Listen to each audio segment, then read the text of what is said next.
Hey everyone, my name is KryptoCal, and welcome to the next episode of FTB Skies. So in the last episode, we went ahead and got our SPS here set up, so it is producing us antimatter, albeit very slowly, and the antimatter is coming into here and producing us the pellets, which we have actually obtained one already. Yeah, so I think we need about 5 of these to fully finish the quest line. I think we need 5 at the end of the chapter, so that is going to be something that we work towards slowly. The problem that I'm running into, though, is to burn the polonium at the 0.012 millibuckets per tick rate, which is what we have the fissile fuel coming in at. We have to provide this with 5 million FE per tick, and we aren't producing even close to that amount. If you come over to our battery here in the induction matrix, we can see that our output is over 5 million and our input is only 649,000, so we can see our total energy dropping very rapidly. It has actually gone down a significant amount since the end of the last episode, even though it hasn't been a whole lot of time. We're going to probably have to limit the amount of power given to the SPS, at least until we can generate a little more power, but if we go ahead and change this to 500,000, but we can see this is only using 0.001 millibuckets of the polonium. But now that we've reduced our power output to 500,000, it appears that this induction matrix is relatively stable. It doesn't appear to be going up or down very quickly, so I think this is a pretty good place to leave it for now. So I think the goal of today's episode is going to be involving producing 2 different types of fuel. And those 2 are the DT fuel from Mechanism and also the fuel from Ad Astra. And DT fuel is actually what you use inside of a fusion reactor from Mechanism to generate a ton of power.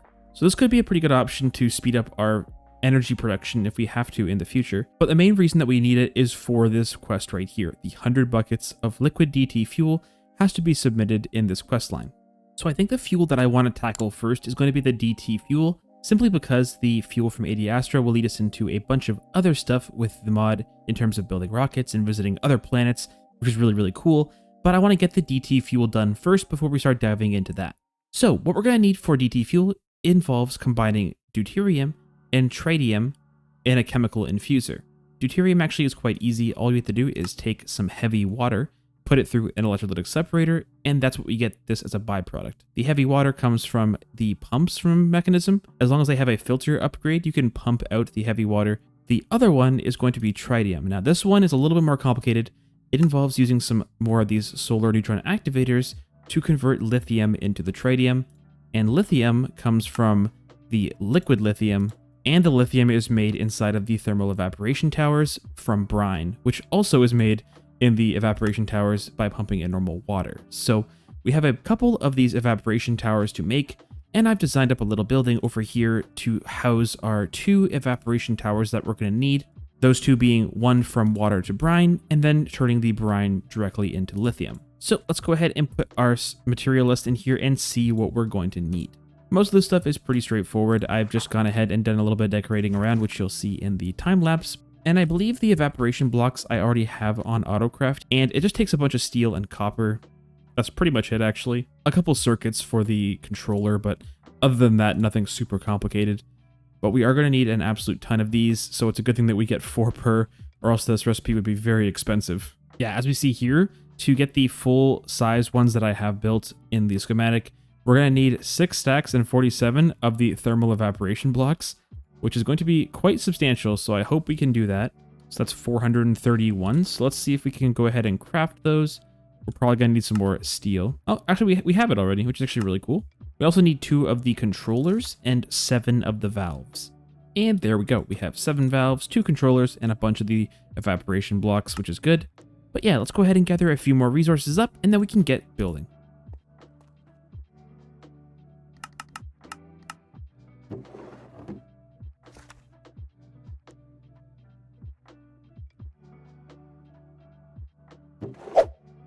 And after about 15 minutes of gathering, here are all the materials that we're going to need to build this structure. So let's go ahead and get this started.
So one of these towers is going to be for producing brine, and then we're going to send the brine into the other tower, which will then produce us lithium. But I kept this area down here a little more open right now because we do have to do a bit of configuration before this is all ready to go. First of all, in order to actually get these some heat, we're going to end up using the resistive heater for mechanism because it's going to be the most efficient way, I believe, to get both of these heated to the correct temperature. So if I go ahead and grab one of these resistive heaters, we're also going to need to get a point to give this some power, and then also some of these thermodynamic conductors. These will actually send heat into both of our evaporation towers.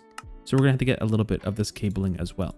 So what we're gonna go ahead and do is place down our resistive heater just like so, place down the conductor on top, and inside of the resistive heater interface, we can select how much power we want this to actually use. And based on whatever power we set for this, it'll increase its temperature by a certain amount. So we can go in here and say maybe give 2000 FE per tick, which might even be a little bit too much, but let's go ahead and see what that does. If I go ahead and grab a flux point, that's not apparently going to connect. I might have to rotate this sideways like this, and there we go. So let's go in here and set 2000 as our temperature. And as you can see, this increased the temperature significantly. And both of our evaporation plants should be increasing in temperature as well. If I come in here and take a look, yeah, we have the temp going up, which is fantastic. And we essentially want to max out our production as much as possible. So I think the plan is to add in a buffer tank for each of these fluids. And I think what we're going to end up doing is probably using dynamic tanks for that. We're going to put a dynamic tank in this gap right here and also right here. So let's go craft up a couple of these dynamic tank walls and then also a couple of the valves. And as you can see, this holds an absolute ton of fluid. And we could probably actually use some structural glass in here to finish this tank. Yeah, so now we can maybe take a look inside and see what fluid we have in there. We want to then send the brine from the tank into the next evaporation chamber here, which will then turn it into the lithium. Let's get some of the elite mechanism cabling here. And we're going to want to set the extract on this, just like so. And that should take the brine out of here, place it into our tank. But now we want to also take it out of the bottom here. Let's put another valve in here, just like so. Once we have this valve in, let's go ahead and grab our fluid pipe. And we're going to want to pipe this over, probably to go right into our evaporation valve right here. So bring this all the way across and straight into the valve.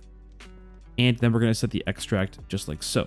Now I think we'll go ahead and take out this top one right here, place one more valve in, and this is where we're going to put the extract for our lithium. So our lithium is going to be extracted out of here into a dynamic tank, which is going to go right here.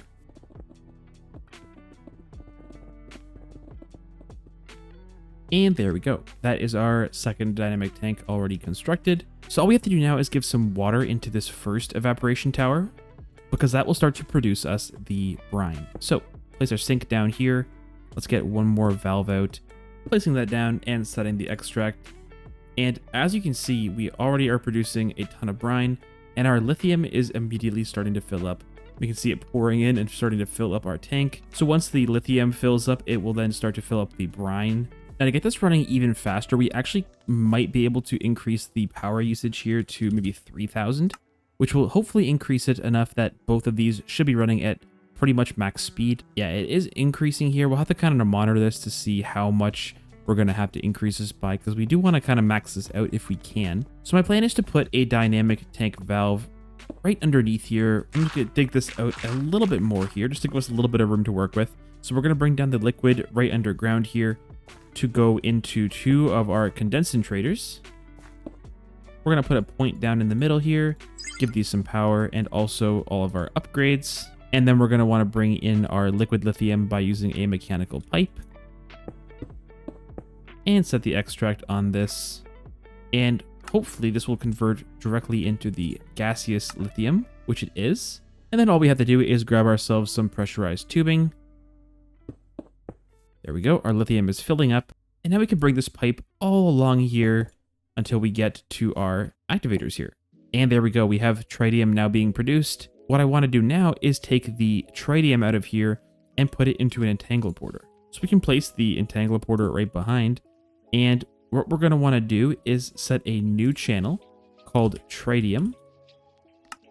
And this is going at a rate of 60 millibuckets per tick.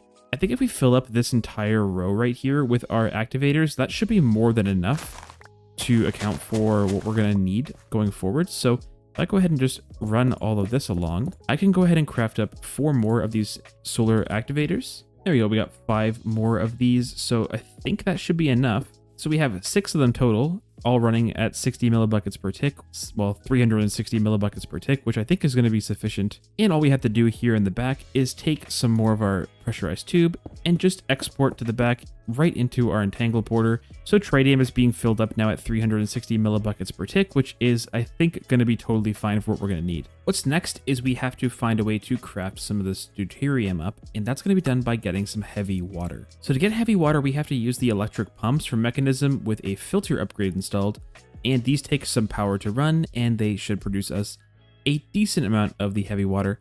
I'll have to test to make sure that we do have enough pumps installed to keep up with the rate of our tritium, because we have at least, I think, what, 360 millibuckets per tick coming in here. And I want to match that if I can with deuterium, so we're going to have to see how many pumps it's going to require.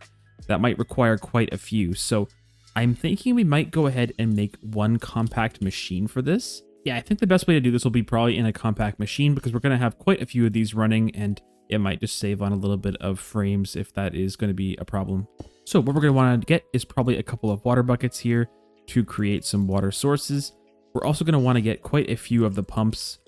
Again, I'm not exactly sure what rate they're going to run at, but I know we're going to probably need at least 10, probably way more than that actually, but we'll start with 10 for now. We have to fill this in with water, and we also need to make sure that we can get some power to these pumps. So let's first of all fill this entire area in with water. Do these have a certain direction they have to face? Yeah, so we have to face these, I believe, towards this block right here. If I face them like this, is that going to work? Yeah, so we want to do that probably just like this. We'll face all of them into the blocks like so. Let's just get a couple more here and we'll call it, let's just get 4 more. We'll make it an even 14. And now we'll just remove the blocks in the middle. And I believe this is where we're going to give them the power. We have to use these filter upgrades so that they produce us the heavy water instead of just normal water. And these are on AutoCraft already, so we can go ahead and just request 14. It just takes 1 filter upgrade per pump. So we can go in here and just shift right click to apply all these. Let's also go ahead and get the upgrades for the speed and energy. And we'll just get a little bit of cabling in here for the power. And there we go. So let's go ahead and get this power started here. And these should start to produce the heavy water. But let's go ahead and start now with the electrolytic separator, because this is how we're going to actually produce the deuterium. Let's just put it in here for now. This also needs power, so let's just go ahead and give it some power this way. Let's go and grab our mechanical pipes from Mech. Probably the advanced will probably be fine. I don't think we need anything faster than the advanced for what we're going to use here. So let's go ahead and just take all of our fluids out of here, which should all be the heavy water. And now we're just going to go ahead and bring this over to here, and that should start to create deuterium, which we can then send into an entangler. We'll set this to a new channel. We'll call this deuterium. And just a little bit of our pressurized cable should do the trick. All right, so we're at 140 is what our throughput is right now. And that is using this many pumps here. And the goal was to get to, I believe, 360. So it looks like if we just take this setup here and add a couple more rows, then we should have enough production of deuterium to keep up. So I'm just going to go ahead and craft up a few more of these pumps and some upgrades and hook them all in, and then we'll go ahead and see what our production looks like.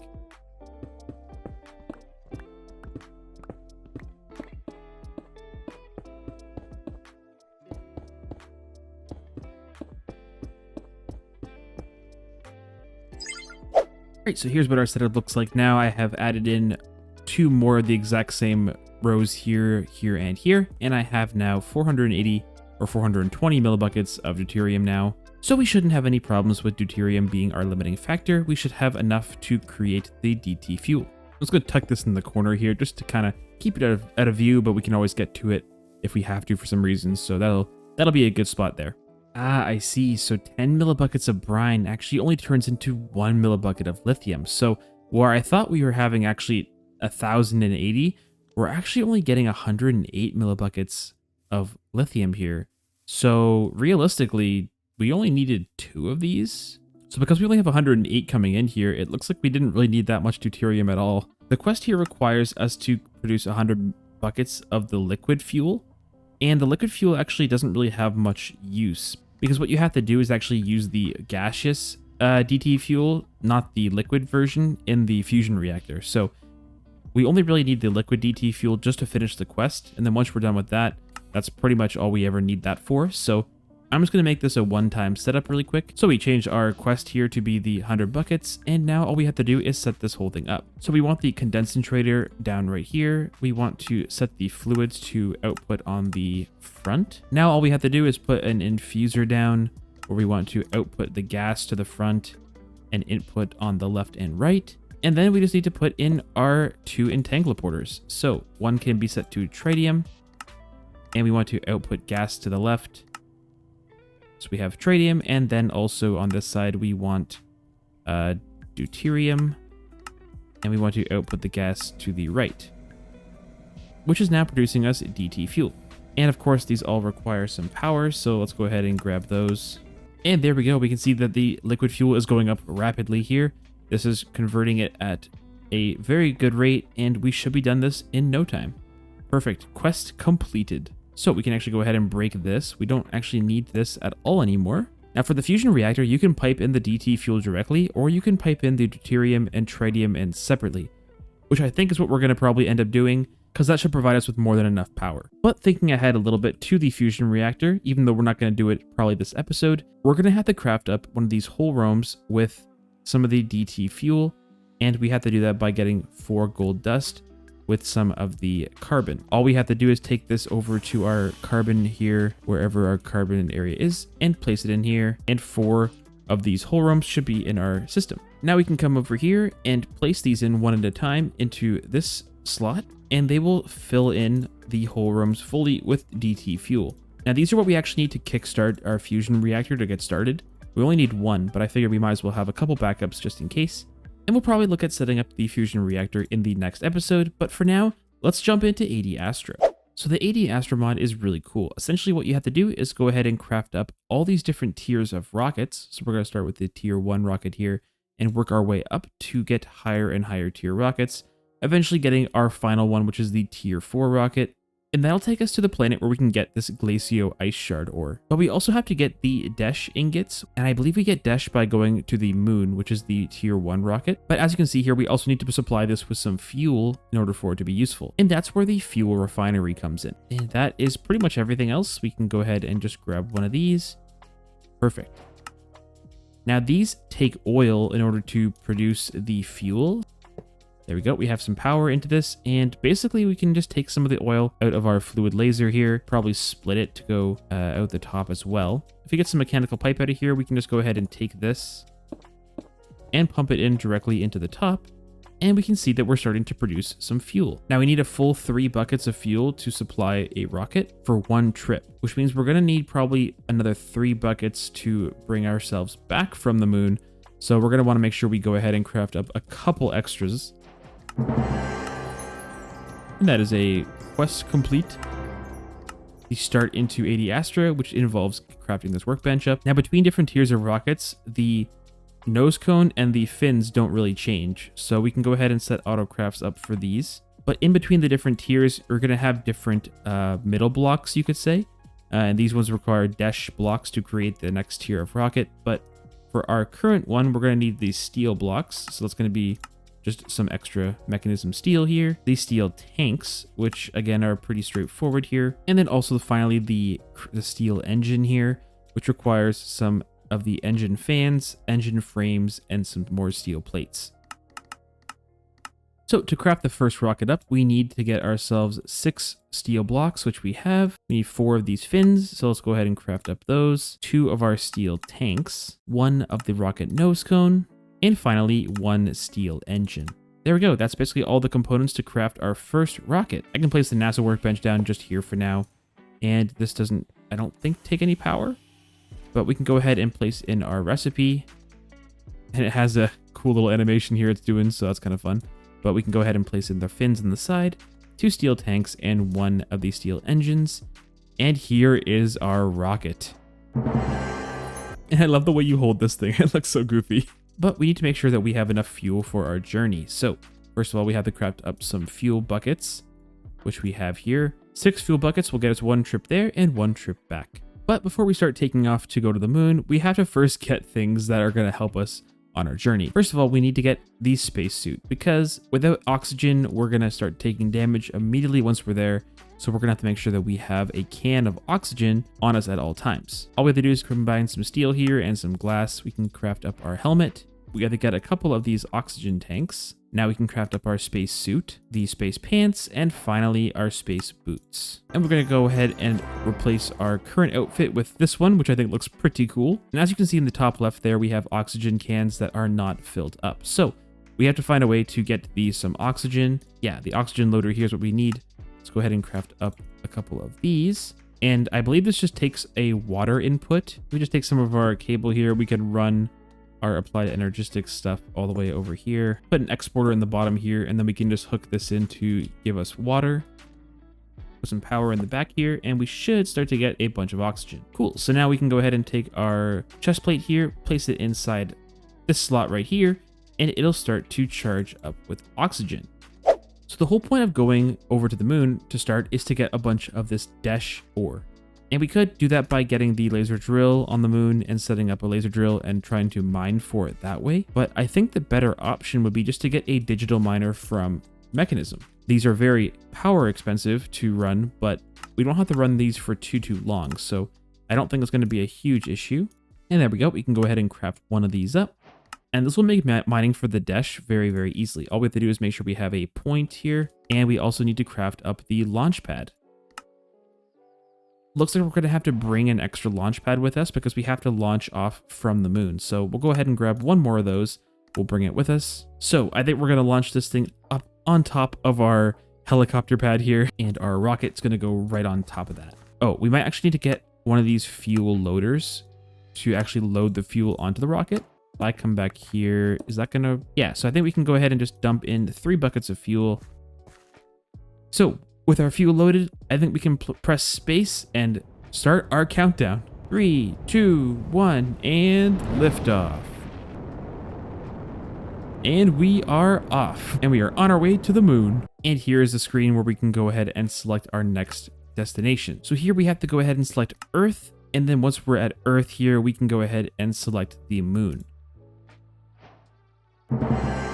And here we are on the moon, so we can see on the left our little rocket indicator to see how fast we're falling. So I'm just going to keep pressing the space bar just to slow us down a little bit, so we don't want to go too fast. Looks like we're getting pretty close to the moon's surface here, and we've landed at a pretty nice spot here.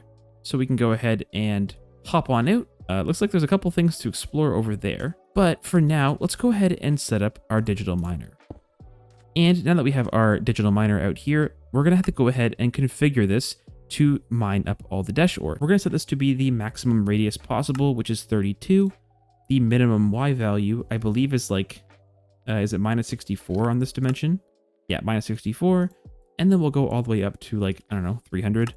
We also want to change this to be silk touch mode on, auto pull, and auto eject. All right, so now what we're going to go ahead and do is just try and explore and find a little bit of that dash ore that we're looking for. And then we can set the tag on the digital miner to accept only dash ore. And there's a couple of these little like dungeon looking structures. So I wonder if we can find some of the dash ore inside of these. A little bit of loot, but nothing super crazy, it doesn't look like. But it looks like there is a way down here. So maybe we can go ahead and find some more loot in these.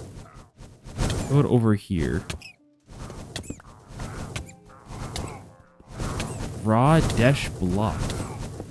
All right, that got a little scary in there. And we have some raw dash block now, but we want to get some of the ore, I think. Let's put on the night vision goggles here really quick, and maybe we can go ahead and see if we can find some of this dash ore a little lower down in the world here. It looks like we have some ore, some iron. How about this? Oh, here we go.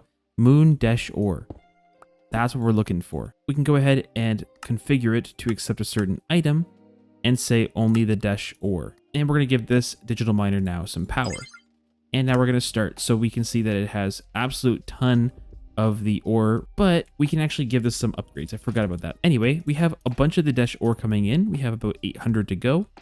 And once we have all of this ore pretty much mined up, I don't really think we're going to need more dash than that. So we can take all of this stuff, pick it back up, and head on back home.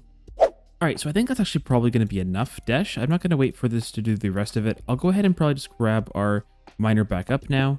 We'll grab everything, and that should be all good to go. So let's go ahead and head back home. If we shift right click on the rocket, we can go ahead and apply our fuel directly in here, just like so. 3 buckets of fuel ready to go. We can go ahead and come on in here and take on off back home.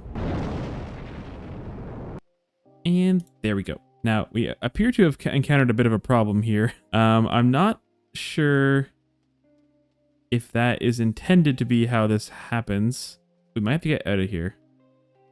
I'm not 100% sure why that didn't bring us back home and it brought us to kind of the main lobby here, but I guess we lost our tier 1 rocket.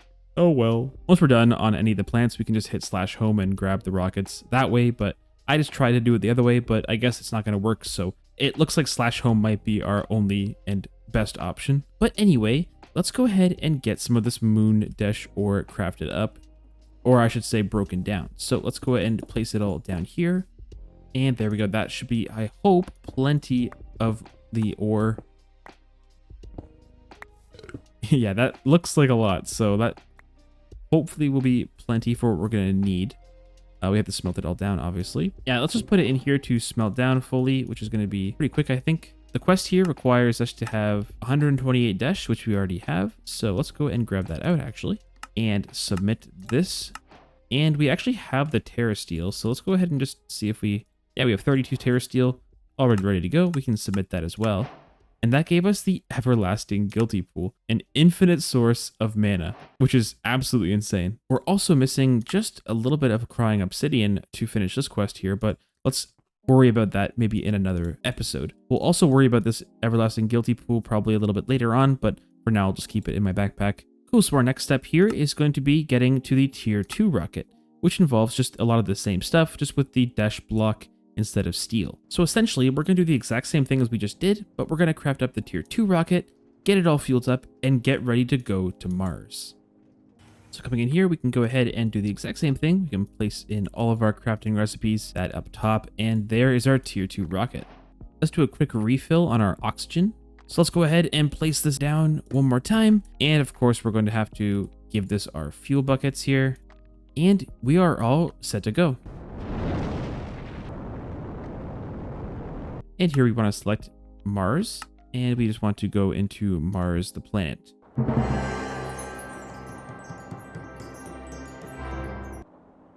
And there we go. So exact same thing here as before, but what we're after in Mars, I believe, is the Ostrom block. So we're going to do the exact same thing as before. What we're going to do is grab our night vision out of here. And let's go down and see if we can find some of that Ostrom. Is this Ostrom right here?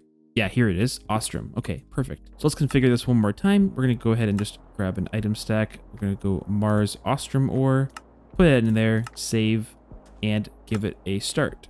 And it will start to produce all the Ostrom ore we're going to need. And we only really needed enough Ostrom ore here for the next tier rocket, nothing really else. So I think that's going to be totally fine with what we have. A stack and a half should be plenty.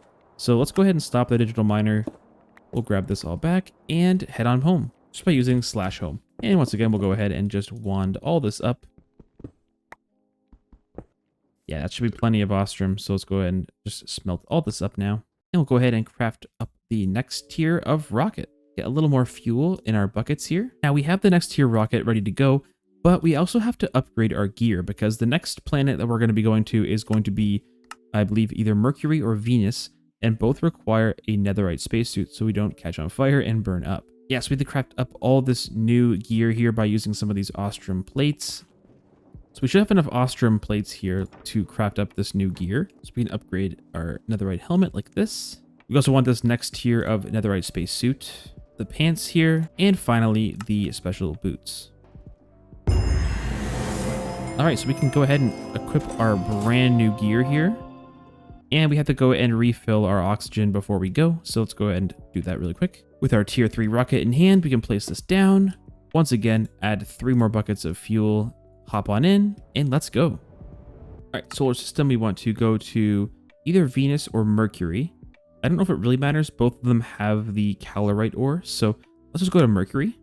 And that's a lot of lava. So we got to be pretty careful about where we're going here. So I'm having a tough time actually finding the calorite. So what I'm going to go ahead and do is maybe just use a tag to do this. So I believe the tag I can use here is forge ores / calorite. And that should hopefully allow us to go ahead and search for it. Yeah, there's apparently no calorite at all in this area. So we may have to try to go to Venus and see if that is any better. All right, let's try and go to Venus instead. That hopefully will be a little better. There we go. Okay, so it looks like the quest book was wrong, unless I was reading that incorrectly. It appears that there's only going to be calorite on Venus and none on Mercury. So just keep that in mind. I guess you have to make sure you go to Venus instead, and that'll get you a bunch of the calorite ore. All right, a stack and a half here should be plenty of calorite for what we're going to need. Let's grab everything back and let's head home. There we go. We got a few stacks of the calorite. And while we're here, let's go and craft up our the calorite recipes that we're going to need. And with all the calorite stuff crafted up, let's go ahead and get the final rocket.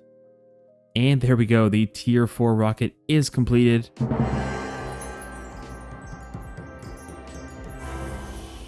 So let's go ahead and quickly grab out 3 more buckets of fuel. And I think we're all set to head to the final planet, which is going to be the Glacio planet.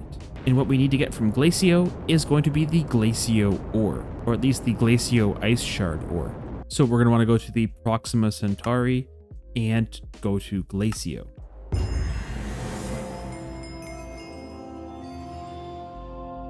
And are these guys friendly, or are they Glacian Ram? They're kind of cool looking.